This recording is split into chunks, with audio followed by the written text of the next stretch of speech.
So, dito nga po mga kalingap mga ka-EDSI, ito pala talaga ang totoong dahilan kaya naglabas ng sama ng loob si Kalingap Edu sa kanyang live. So, ano nga ba ito? Yan po yung ating pag-uusapan po mamaya mga kalingap mga ka-EDSI.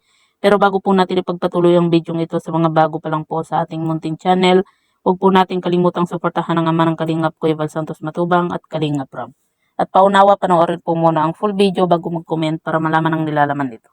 So, dito nga po mga kalingap mga ka-EDSI, meron nga po isang screenshot nga po na kung saan kaya po naglabas po ng sama ng loob nga po itong si Kalingap Edu dahil nga po sa mga sinasabi po dito kay Kalingap Edu sa kanyang likod. 'Di ba? Napakahirap po talaga kapag may GC. 'Di ba? Hindi mo alam kumbaga pinag-uusapan ka na po pala kapag nakatalikod ka, 'di ba? At yun nga po mga kalingap mga ka-EDSI, grabe hindi po natin na malaman kung bakit yung mga titas na ito ay ayaw po dito kay Kalingap Edu. Na kung bakit itong si Viancy lang po yung sinusuportahan po nila Kasi 'di ba, kung wala po si Kalingap Edu, wala po ngayong EDSI. Wala po tayong napapanood at nagpapasaya po sa atin na tambalang EDSI kung wala po si Kalingap Edu. 'Di ba? Kaya sana suportahan po natin pareho itong si Kalingap Edu at si Viancy.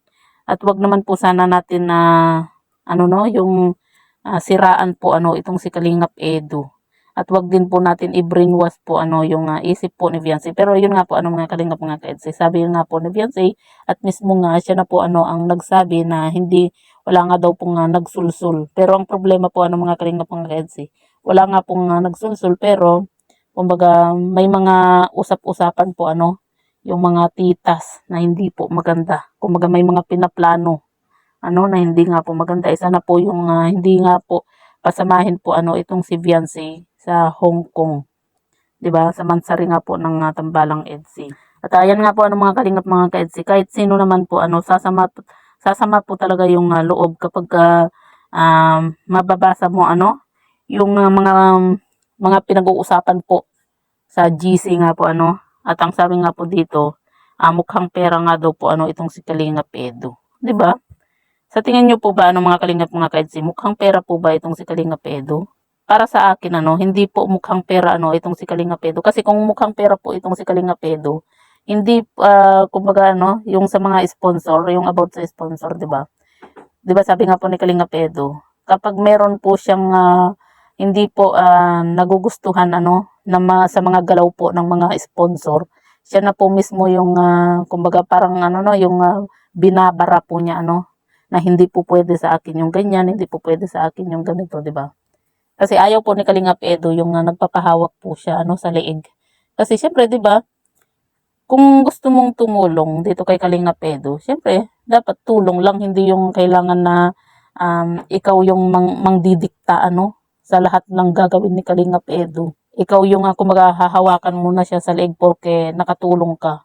'Di ba? Yun po yung ayaw din po ni Kalingap Edu. Kaya paanong nasasabi ng dito sa GC na mukhang pera po itong si Kalingap Edu. Samantalang napakalaki po ng naitulong po ni Kalingap Edu dito kay Viancy.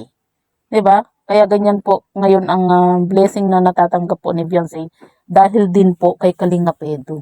Kasi nag-boom ang love team po nila ni Viancy. Kasi sa tingin niyo po ba mga kalingap mga ka-EDSI, kung hindi po si Kalingap Edu yung naging love team po ni Viancy, sa tingin niyo po ba ganito po yung mga blessing na natatanggap po ni Viancy? 'Di ba hindi? Kasi nung una, 'di ba, yung si Kalingap Lolo noon yung parang kumbaga tinitignan nila na i-partner po dito kay Viancy, pero wala po, 'di ba? Hindi po nagki-click. Pero nung una po na wala pa pong EDSI, nung si Kalingap Edu pa lang po yung parang pinagdala doon sa grocery. Kahit wala pa pong binuong EDSI, pero grabe na po talagang nandun na po yung marami yung kinilig, natuwa, 'di ba? Kaya nga po nabuo yung EDSI. Kumbaga nakita po din ni Kalingap Rob na sila po yung talagang bagay sa isa't isa.